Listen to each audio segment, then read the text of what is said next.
What's good, YouTube? Welcome to Pros Only TV. You're here with myself, Roland. Manchester United end of season review. Season's done, ups and downs, all over the place. I'm about to break it down right now. But before we begin, I need everybody to like this video, subscribe to the channel, hit the notification bell, share this video with a friend when you're done. Let's get into it. So, Manchester United's 2020-21 season is finished. As I said, an up and down season. I'm going to break down some of the most important moments of the season, some of the crazy moments of the season, some of the low points of the season. I'm going to go through players of the year, most improved players, and basically what does the future hold for Manchester United like after this season. Was this season even a success? Like, I'm just going to break everything down right now for everybody. So, I mean, just to start off with, the start to our season was a bit, I'm going to say it was rubbish at the time. Like, when we started that season, even though a lot of us weren't really anticipating we weren't anticipating anything much for the season moving forward, because the summer transfer window wasn't great. Cavani coming in on deadline day. You had Ahmad coming in for 37 million.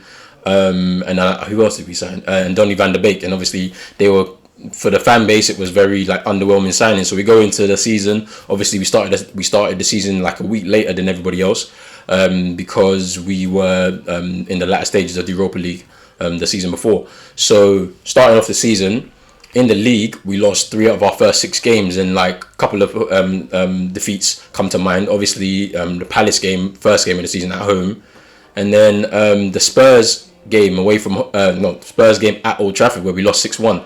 Where you just saw that calamitous defending by the team. Obviously we went a man down as well, and so that obviously played a part into it. But you know, at that point you could already tell that there was pressure building, not only on the team but on the manager too, because you know, you've started off this season in such a manner that now fans are going to really be on your back. And the thing about it is, I think at certain points during the season, and as we'll get into more of it later, that because there were no fans there, there's probably a little bit less pressure on the managers, not just for United, but for all the teams, you know, where, you know, managers could have been sacked, like, just because fans are showing their disapproval. But because there's no fans in the stadium because of COVID, you know, some of these fans got a little, managers got a bit of leeway, and then probably got sacked a lot later than maybe they would have been. So, you know, it's just one of those things that's like food for thought anyway. But, yeah, so those losses, the first 6 games, 3 losses, like, obviously there was a lot of excuses coming out of that, you know, lack of pre-season, and we were not the only team in that boat. There was a lot of teams in that boat where your preparations for pre-season was cut short, you know, because you had to jump into a new season literally with a month rest. And you know, and it's not ideal preparation for any team. So, you know, some teams really started off with a bang, and it's credit to their staff who were able to get their team up and running after such a short turnaround. Whereas with us, we were making excuses, lack of pre-season, people aren't fit, blah blah blah blah blah. And you know, that's not really an excuse that any supporter wants to buy, because for me, when I'm seeing that, I'm saying to myself, well, you knew the situation before you were coming in, so they announced the fixtures. You know that, okay, some people are going to have to cut their holidays short. We're going to have to get people into quarantine. Let's get people up to speed, because we want to kind of fly out the blocks. And that just didn't happen. And I think it's just indicative of United as a whole that we've seen over these last like 7-8 years, where they're never prepared. Like, from transfers to, you know, even just making the facilities better. You know, we knew a women's team was coming, and they didn't even get a women's facilities ready, like to house them at Carrington. And I'm not even going to go into that, because obviously I went through that on the Glazers video. So if you want to check that out on Pros Only TV. But yeah, one crazy point in the season, crazy moment in the season, was that Brighton game that we won eventually 3-2 after the full-time whistle. Now, I don't know about you lot, but for me, that was crazy. Like, watching the game live, right? Obviously, that game was mad in itself. Like, Brighton could have won that game 5-6-0. They hit the post, I think, 5 times, I think it was. They hit the post. And it was a very back and forth game. And it was still a part of that stuttering start to the season that we were having. And, you know, it's a crazy moment, because obviously we're 2-2. We're thinking, okay, it's a draw. The corner comes in. It doesn't amount to anything. Referee blows the whistle. But then there's a VAR check. Handball in the box by a Brighton player. I don't know who it was. And then, boom, penalty. after the full time whistle. And I'm thinking to myself, bruv, this is mad. I've never seen anything like this before. And yeah, we go on to win the game with a Bruno penalty. Now, just on that, right, there was a lot of supporters that were moving mad on socials and all that, talking about, oh, you're not a real Man United fan if you don't celebrate that. That's what we're about. We're coming back and we're coming to win. And I'm thinking to myself, hold on, man. The only reason why we won this game was because they blew that final whistle. After the final whistle, is because of the VAR check. Like, more time I'm looking at it, like I'm saying to myself, they've blown the final whistle. The result is final, bruv. No one's going back. We're not going back and we're not turning back. Game's done, 2-2, take your draw in it and just go home in it. So we were lucky in that regard anyway. So I don't know what people thought about that, but that was a crazy moment in the season for me. Obviously we had a few standout results in the season. Obviously the Leeds 6-2 home win comes to mind. Obviously that game we were flying out the traps, 2 goals from McTominay in the first first 3 minutes or whatever it was. And then we just kind of like really exploited that like very open Leeds team. And you know, kind of put them straight to the sword. And it's like there's that little bit of ruthlessness in the team that we've not seen, I think, over the last 6-7 years, that I believe has been part of that cultural side that Ollie's tried to bring, you know, drawing on the nostalgia of some of the teams he's played in under Fergie and trying to bring that to this new crop of players and trying to get that edge of ruthlessness where when you get one goal, you got to go for another one and keep going for another one. Obviously, Leeds tactics helped us in that regard, but yeah, I mean that was a good result and it was a good game to watch. The 5-0 defeat of Leipzig was a good game as well, where we saw another edge of that ruthlessness. Obviously, once again, Nagelsmann bringing his Leipzig team to Old Trafford, very naive in terms of how he was going to approach the game, and United's forwards definitely took them apart and took advantage of that. So that was another standout result for the season. And then the 9-0 Southampton win at home as well was a very good result for the season too, where we saw another edge where there was ruthless. Literally a minute in, a Southampton player got sent off, and from there we didn't look back. We just continued to attack because there was so much space to exploit with the extra man, and we ended up moving forward and getting that 9-0 win and actually matching our record, which was at home to Ipswich, I think in '95, where we beat Ipswich 9-0 at home. So, you know, having that result was also another like ego boost to the team. It gave the team a bit of confidence, and it was helping us to push on in the season basically. Now, one low point in the season was the loss at Istanbul. Now, I don't know about you lot, but obviously watching that game was mad frustrating because obviously you're looking at the team. You got like a 37-year-old Demba Ba up front. You got a team full of like, I think the team is like, I don't even know how old the team is. It's like 10 years old, 12 years old. Like in terms of like the club itself, I don't know. It's not even that old. I'm older than the team. I know that for a fact. And like we lost to that team. There was a few Premier League rejects in there. I think does Nasser Chadli played there? The guy that used to play at Spurs. I think he plays at that club, or he played at that club at the time. And yeah, like it was just mad. Like to lose that game in the manner in which we did, especially the goal that they scored, their first goal, Demba Ba scored, where we have a corner and there's nobody hanging back to like defend if there's a break on. Literally left, I believe it was Tuanzebe exposed, and Demba Ba had like a lot of opportunity to run with the ball and then hit it into the net.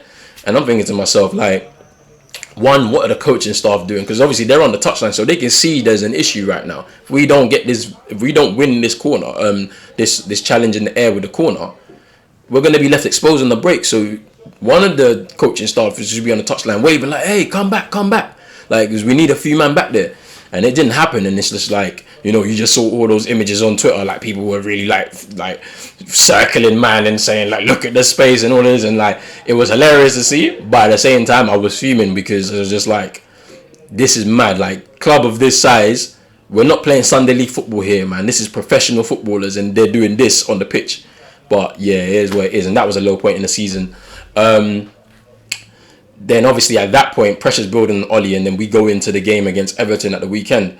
And that, I believe, was like the season's kind of like turning point in terms of where we was really on a bit of a decline. Well, not a decline, but it was up and down results. And then we go into that game against Everton and we actually go 1-0 down. So it's heaping more pressure on Ollie and the team. and then what happens is that we end up moving forward in the game, coming back before half time, going 2-1 up, and then killing the game off, like withstanding the pressure that Everton were giving us, and then killing the game off. And I feel like once again that's one of those type of games where we benefited from not having supporters in the stadium, because if you know Goodison Park, you know that they're very close to the pitch and they really get up for it for the big games, especially against United. They've got a good record against United at Goodison Park too. It's a pretty like even balanced type of record where we've gotten a lot of away wins, but they've gotten a lot of home wins over us over the last like 20 years. So without the fans there, it kind of made it a little bit easier for United to kind of withstand any building pressure from Everton. But yeah, for me, I believe that comeback win was like a season-defining turning point where now pressure's kind of lifted off Ollie's shoulders and the team can actually move forward and kind of like just get on with the season basically. But yeah, like then we kind of go into this Champions League exit and where we kind of end up in the Europa League. Now, for me, like it's criminal. Like we should not have exited the group from the position that we were in. We were 3 games in, 9 points. You need 1 point for your last 3 games to qualify, and we didn't even get that. Like we lost at home to PSG. Obviously we lost the game in Istanbul, and then we lost the game to Leipzig. So by losing those 3 games, we basically took ourselves out of contention for even qualifying for the last 16 of the Champions League. And like when you look at the manner in which we lost that game against Leipzig, right? So literally behind the scenes, the day before or the eve of the game anyway, Mino Raiola has some comments about Pogba and his situation at Manchester United, and I know supporters are going to they have their opinions on it. I have my opinion on it, and like I'm not going to discuss it here because it's a bit more complex in terms of the way I'm thinking about it, right? So the comments get made, and as a result, Ollie decides to drop Pogba. And that, I believe, led to us losing that game, because regardless of whatever happens, this is a big game. You need all your best players to start the game, regardless of the issues behind the scenes. Because obviously we've seen it in certain instances where, regardless of what's going on behind the scenes, when the player goes out on the pitch, they will still perform. So one thing that comes to mind, and it's with Pogba to do again. You remember when we beat Man City under Jose at the Etihad, the 3-2 game? There were comments about Pogba going on behind the scenes the day before. He was trying to switch to City and all of this nonsense, and he dyed his hair blue and all that nonsense, right? And then he goes into that game and he scores 2. So I mean, like once again, like, and I think we all know the situation. Like Pogba's not telling Raiola to do this. Raiola's doing what he wants. Like it's just it's his client, so he's linked to him. But Raiola's doing and saying the things that he wants. It's not coming from Pogba, because from the way it seems, Pogba's well liked at the club. So I don't think it's coming from him. But anyway, so we go into that game. Pogba gets dropped in the game, and we go 2-0 down like within the first 10 minutes. And it's like, once again, that defending was criminal. Like, and the fact that we didn't know that was what Leipzig were going to do, or we didn't anticipate it. Because I mean, the thing that was mad for me was we start in this game, and it's like you wanna try and contain it because you need a draw. So I'm thinking to myself, you got to be a bit cautious within the first 10-20 minutes. But they didn't do that. Such a high line, and it's just like, where are we going? Like, we're away from home. The team are gonna come onto us anyway. So why are we playing with such a high line? And we got caught out a few times. So there's that, and then obviously Pogba comes on in the second half, and I believe he scores 1 goal. I don't know if he scored 2. I think he scored 1 in the game. But you know, it kind of led to us losing that game, because I can imagine that if he started the game, we wouldn't have lost the game in the manner in which we did. And you know, obviously dropping out the Champions League is embarrassing, coming from, especially from the position that we were in, because we were top flying. We did the hard bit by going to PSG and getting that away win, only to now end up in the Europa League, and it's a very disappointing thing. And as I've mentioned this in several different capacities on Twitter, in Twitter Spaces and whatnot, where Manchester United, 6 out of the last 8 seasons, we've either started in or dropped into the Europa League, and it kind of makes me think that's really our level at this moment in time. And it's unfortunate for me to say that as a Manchester United fan, but if our level is currently Europa League, I mean, the first step you have to do is you got to win that competition. And if you win that competition, then we can start talking about Europe's elite in the Champions League. You know, obviously we won it under Jose and we couldn't kick on. And now we're back in it, and we should have won it on last week Wednesday, and we couldn't do it. And it's like, where we expect to kick on, because the jump is going to be very high, because you need to add a certain level of caliber of player to be able to make that jump. And I'm going to go into more of that later, but yeah, that Champions League exit for me was just horrible. Like, and it was just embarrassing, man, because we were screaming Champions League, bantering all the clubs in the Europa, only to end up in the Europa with them, man. So yeah, man, it's just one of those things. And then another low point in the season, in January, where we went out of the League Cup, another semi-final lost by this team, by Oli, and it just kind of puts that seed of doubt in your head, where you're like, rah, like, are we really not able to get over this hurdle? Like, we're supposed to be a side that always gets into finals, and the fact that we couldn't get into the final over this final hurdle, right? Another semi-final loss, 4 in the time Ollie's been in charge of Man United. Like, when you see that, you're saying to yourself, man, like what's going on here? Like, even in the game itself, it just was like, the goal that we conceded as well from City. I think John Stones scored the goal. It was a set piece, and it's just like another set piece goal conceded. Like, what's going on behind the scenes in terms of, like, on the training field, in terms of how we're defending. And then it was just a very lethargic performance, like, from the team. We didn't really look like we wanted to win the game. It was like, it's like they forgot that like, you're 1-0 down, man. You got to go for it. So you're at Old Trafford, you're 1-0 down. You got to go for it, man, and try and do whatever you can to try and win the game. And that was the result of it. And there's another low point in the season. But then, obviously, with that out of the way, Champions League out of the way, time to focus on the league. And we looked like we were going on a bit of a title charge. Like, we had a few comeback wins in at early stages in the season, and then we were building a bit of momentum, building a bit of consistency, and then you're thinking to yourself, hold on, title challenge, 21 and 21 and all that nonsense, right? But yeah, man, we were top of the league at Christmas and top of the league in the new year.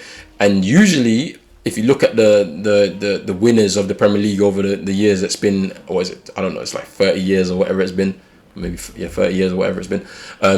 Usually the team that is top at Christmas and top in the new year go on to win the league. And it just kind of all fell apart for United. Obviously, we had a lot of games over the Christmas period and the New Year period, and then we lost against Sheffield United at home. We drew with Everton at home, and the draw against West Brom as well in, I think that was late January, early Feb maybe. And it just we just lost a lot of ground. And at the same time, you get your City's picking up wins, going on a long stretch of wins.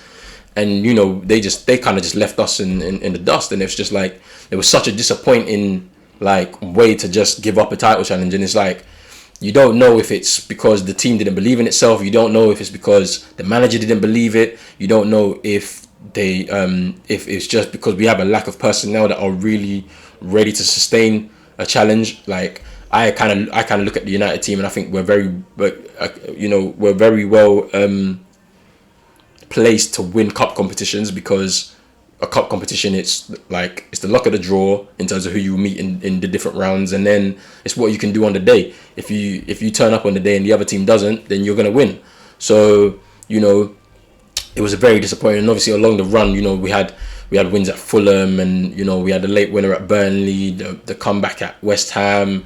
I don't know what other results there were, but we had these different results, and it's kind of giving you that thing in your mind. You're saying, like, yeah, this team could actually do it, but ultimately it didn't really end up that way, and it was just very disappointing.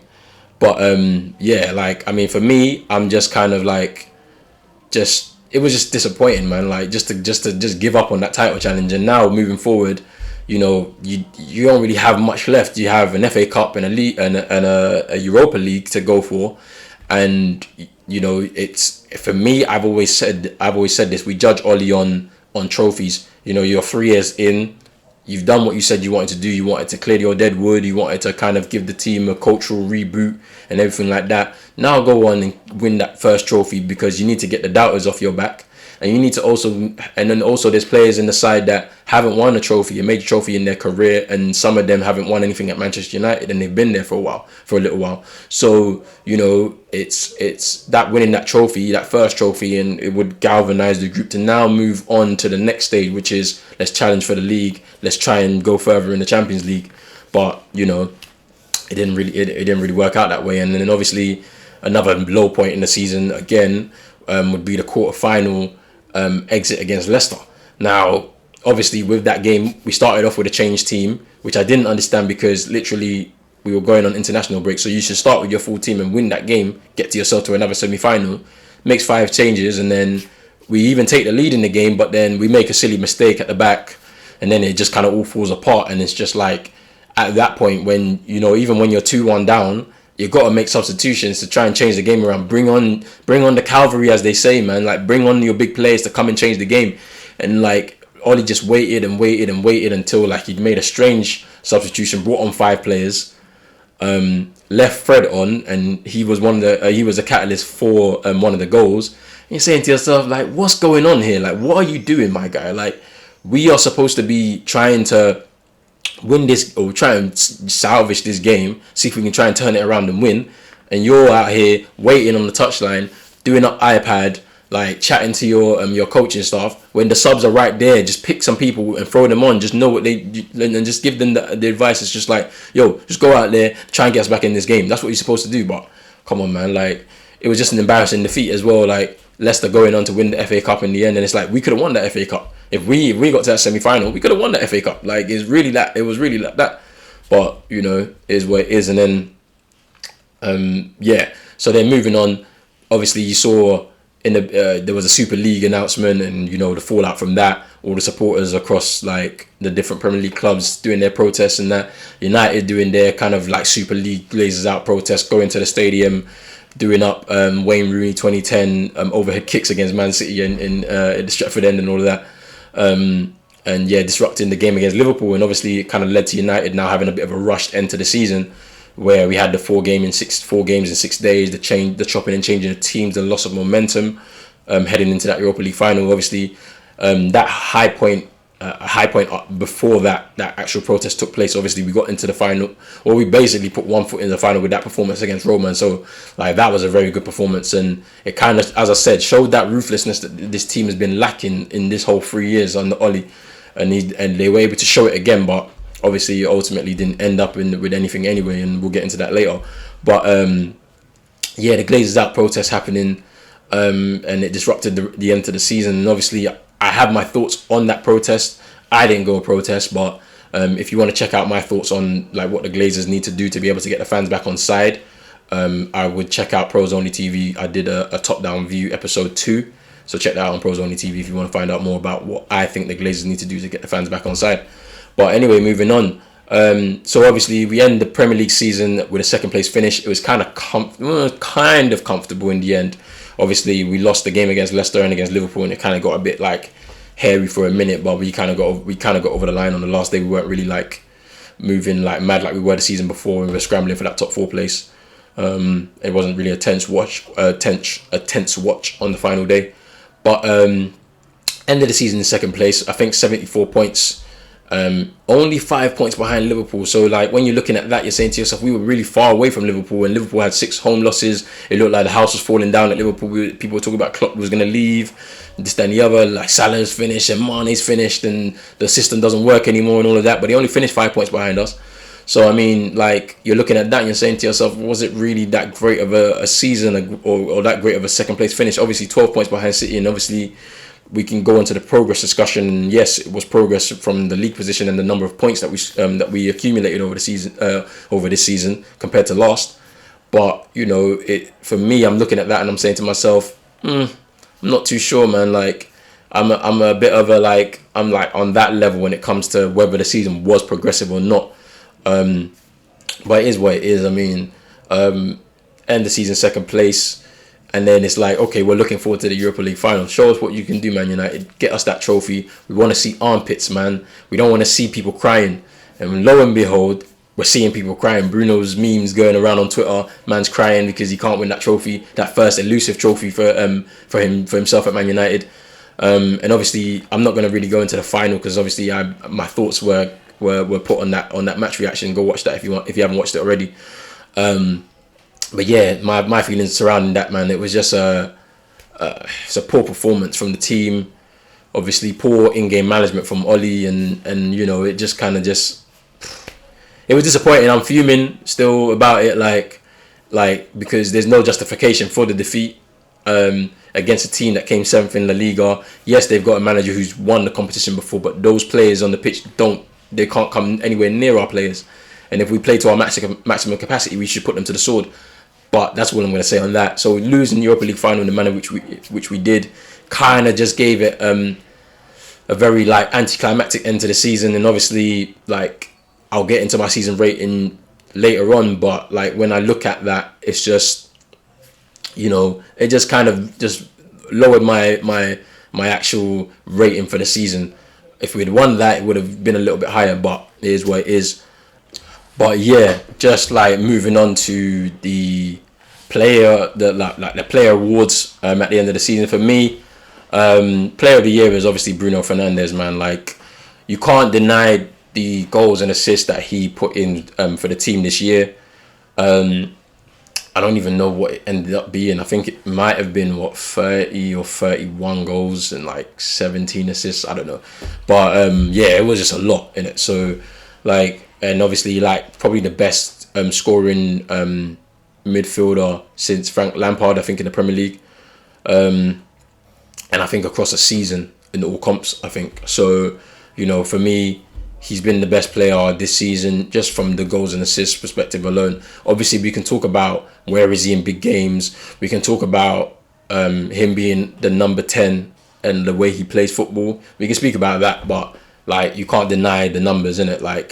Although I prefer my number 10s to be a bit more careful on the ball, and I feel like they need to have a bit of an X factor so they can really drag a team to win the games. He deserves it based on when we're looking at the whole team. He's probably performed the most consistently across the season when you compare to other players in the team. But the one thing I don't like is the Cantona comparisons that we get, and it's not really from supporters. It really comes from the club, and I really don't like it. I'm just we shouldn't be comparing Bruno to Cantona. Cantona came in where he had a bit of a reputation. If people remember, he had a bit of a reputation when he was at Leeds. Fergie took him off of Leeds' hands and said, "You're going to be the main guy here." And he dragged our team, especially a team full of youngsters, when some of the older lot left. Brian Robson left, and I believe Steve Bruce and a few of them people left. And he dragged the team full of youngsters to a Premier League title and then to a League and Cup double. So, I mean, until Bruno Fernandes can do that for this team, there should be no comparisons to Cantona, and I'm done on that. Don't even speak about it, because he's not on that level, in my opinion. He ain't got the swagger for it. Because we all know Cantona, man's got the swagger. Even to this day, still got the swagger. Still moves he don't care. And you don't compare him to Eric Cantona, man. Don't compare him to the King still. But moving on from that, the most improved player this season, I'd say, is Luke Shaw. Now, I think that this season is probably his best season since he joined the club, and obviously we can take into account he had the injury setback, and I think this season mentally he was able to move forward from that injury now, and we saw him a lot braver. He's really trying to attack the space, and obviously the link up with Marcus Rashford has been good, and so he's really gave us a good point of attack on that left hand side. His best game was probably against City when he capped his performance with a goal. But at the same time, I have to be critical of him too, because when he came to the club, he was probably on his way to being one of the best left backs in the country, if not Europe. I'm not going to say the world. But obviously the injury setback happened, and then he's really been slowly trying to get himself back up to a particular type of level where we would have liked to have seen him. So if you compare him to maybe what he was doing when he was 16, he's probably a bit average. But obviously, if we're talking about his time just at United, it's his best season. But now the onus is on him to continually be consistent and do the same thing again next season, because next season we want to see more of the same plus more on top, and you have to really see whether or not he's got the mental strength, the mental toughness to be able to go out there and do that again next season. Because for me, that's what we're gonna really judge him on. We're gonna be judging him on season to season, and if he can make an improvement and be consistent again next season, then who's to say that he's not gonna be He's not going to be probably our player of the season. I think the player of the season that you got last season I think it was too premature. Because if anything, you would probably give it to him this season, depending on who was around him. But, it is what it is. I mean, but for me, most improved player of the season. The game of the season for me was the Spurs game away. Did a match reaction on that. Some Pros Only TV. Check it out. But I just think that was probably, under Oli, our most complete 90-minute performance. Even though we had to come from a goal down. Like, for me, when I look at that, like I'm saying to myself, yes, we are... we were 1-0 down, but the team for some reason just had it in them to say, no, we're not going to lose this game. And the thing about it, we shouldn't be losing this game, because the way we conceded that goal from Son, it was just out of nothing against the run of play. They weren't putting us under pressure, we were putting them under pressure. And I think it's just their most complete 90-minute performance, and obviously capped off with some really good performances, especially from Pogba, obviously from Greenwood when he came on, from Cavani. Fred played well in that game. So, I mean, there was a lot of positives in that game, and it's just like, why couldn't we replicate that type of game across all the games in the league? Because if we win 25, 26 of our games, we probably won the league if we done it. We drew 11 games. We could have put that kind of performance in 5 of them, 6 of them, and we would be right up there challenging with City, going into a final day showdown with them type of thing. But, it is what it is. But for me, game of the season was Spurs, the 3-1 away win. And then the goal of the season for me is nothing else but the Cavani chip against Fulham. Obviously doing that in front of the Stretford end. Obviously first game for him at Old Trafford with fans back. Obviously not to full capacity because of COVID, but there were some fans there, so you had some sort of element in the air. Obviously it was a bit disappointing because it wasn't like a winner or anything like that. We drew the game. But, I mean, yeah, that's the goal of the season for me. There's nothing else to explain about it, man. It's just, I think, out of the goals in the season, and there were some good goals this season, but I think that one with the fans in the stadium, for me, it just kind of took it to that level, and it made it number 1 for me. Now, just moving on to just the season ending and what I'm rating it as. I'll rate it as a 5 out of 10 season. Obviously, a lot of ups and downs in the season, but, the disappointing end to the season where we lost the Europa League final. We didn't end the season with winning the trophy, and that's now 4 seasons trophyless at United. And it's like kind of unheard of, really. Like at United, we always winning trophies at some level, despite the kind of season we're having. And to go out of the Champions League in the manner we did, to go out in the quarter final of the FA Cup the way we did, not losing another semi-final in the way we did with the League Cup, and then losing the final in the way we did. Like, it just kind of just took the gloss off the season, man. Like, not getting that trophy, obviously, as I said. And obviously that trophy was make or break for me when it comes to Oli, because, you can't be here 3 seasons with the squad that you have and not win a trophy when 2 previous managers have won trophies with arguably worse squads, in my opinion. So, I mean, yeah, 5 out of 10 season for me. Would have been a 6 if we won the Europa League, but 5 out of 10. Yeah, it's just, it was just a real dead end to the season for me, and there's nothing we can do. You just got to look forward to next season. But just moving on to a convo on Oli now. We know the stance of the fan base. There's some Oli in, there's some Oli out. But we all know that there's a bigger player in there, and that's the Glazers and the board. They're the ones that are going to decide whether Oli stays or whether Oli goes. I think that this team is too good to go on a run of performances that will get Oli the chop, where, like, unless people start downing tools and say, I'm not playing for this manager anymore, I think everybody really likes him in the dressing room. So I think that what's going to happen is the team is going to continually put in performances for the manager, keep playing the football that they're going to play, and it's just kind of like seeing where we end up now in terms of what Oli needs to do to be able to convince fans that he's the right man for the job. I think the in-game management is one for me where he needs to really work on that in-game management, make the substitutions at the right time to try and change the game in his favour. Obviously, the way we defend that's on set pieces, like, we conceded a lot of goals this season, especially at home.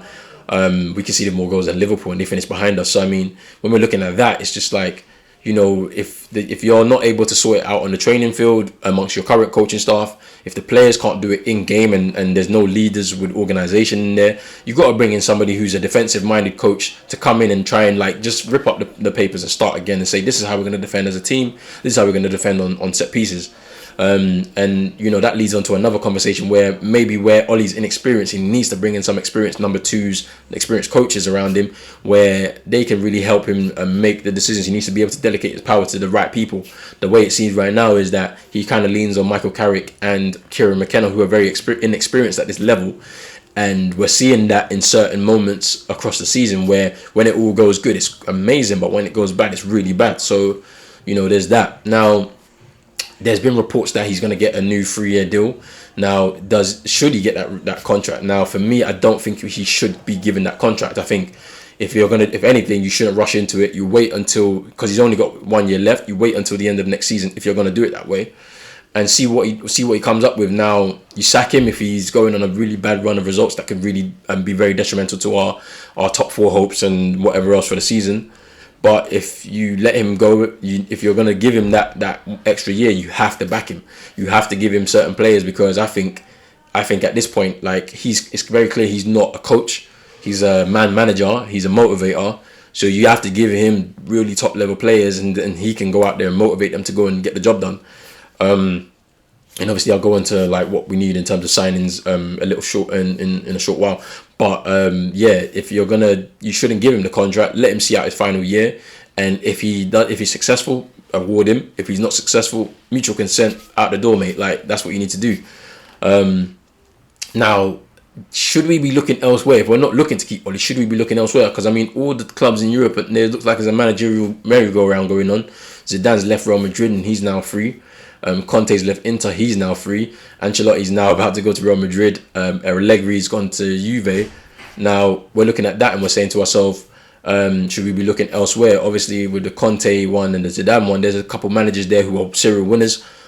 People that can actually do things tactically, and you're saying to yourself, okay, that might be a good option for the team. Now, is that going to happen? I don't know. I think the board are not really looking in that direction, but we should be looking in that direction. We should be trying to bring in an elite level manager who can raise the standard of the players, and and hopefully attract some more good elite level signings to kind of bolster that squad, especially in that first team, to kind of take us to that elite level that we're trying to get to. Again, so yeah, maybe we should be looking elsewhere if we're not trying to keep Oli around. And yeah, like, now just to end everything off, in terms of like new signings, like, we need new signings to progress next season. Obviously, there's so much talk about Sancho. Manchester United need to get that deal done. Like, no excuses. We all know what the situation is. The terms have been agreed. Just manage this carefully, because Dortmund are not going to be waiting around for us to be doing up negotiation anymore. The Euros start on the 11th of June. They don't want to be dealing with anybody after the Euros. They want to get their replacement in as soon as they can. So United needs to just get the deal done on Sancho. Now, moving on to the other areas of the team where it mainly strengthening, a defensive midfielder. Depends on how we want to play. If we're going to play in that pivot, you don't really need someone that's very defensive. You just need somebody that is adept to playing in that position and will hang back when the other player who's in that pivot with them will move forward. Now, if we end up buying a out and out defensive midfielder, a destroyer, then it might switch us to that 4-3-3 where when Oli first came in, we were very attacking and everything like that. Now, is that an option that we should be going for? There's not really been much talk about that in terms of the press. Maybe United are doing something different and they're doing something behind the scenes, not trying to alert too many people. Maybe there's no leaks happening on that, or maybe we're not actually looking for anyone and we're kind of going in with the season with McFred. Obviously, there was the talk of we have 150 million to spend this summer. If you're getting Sancho, that's costing you 80 million. It's not going to leave much left for signings, and I don't want to really go with a cheap option. So we're going to have to sell some players, get some players out of the squad. Mata, your time to go, man. You got to get out of the club. Phil Jones, oh my days. Phil Jones is the one that needs to leave the club. Like, you've been here 10 years. They're not going to give you a testimonial. Like, they're too embarrassed because no one's going to come to it. People are going to clown you all over on Twitter. Like, it's time to go, bruv. It's time to go, my guy. But yeah, so defensive midfielder or deep line playmaker, depending on what that is. Obviously, there's a few options out there. Ruben Neves, Bissouma, whoever else. I think Zachariah at Mönchengladbach. There's a lot of players out there that you can have a look at, to be honest, and to fill in that role in midfield. And then obviously we need a centre half, man. Obviously, there's been talk of Pau Torres. Pau Torres looked pretty decent in the Europa League final. Like, I haven't seen much of him to really make a real judgment call on that. There's been talk of Varane as well. You just never know what you can get with a Varane. Obviously, a new challenge after his time at Real Madrid. Is he going to be motivated to come in to this United side to help transform that defence? You never know. Pau Torres, is he going to be a good partner for Harry Maguire? Because obviously Harry Maguire's the captain, so he's not going to be going anywhere. So I mean, You know, a centre half is definitely needed. We need some organisational structure, some leadership in the defence. So I mean, here's what it is. I mean, but yeah, that's it, man. The end of the season, we got a Euros to look forward to, the Copa America to look forward to. The transfer window is going to be stressful for a lot of United fans. I don't really buy into it, man. I just kind of just take what I see on the internet until we see somebody holding up that shirt. I'm not buying into none of the rumours because we all know it's PR spin. But yeah, that is it. The season is done. Let me know what your season rating was in the comments. But I am out of here. Pros Only TV. Follow the socials coming up next. Don't forget to like this video, subscribe to the channel. I'm out right now. Peace.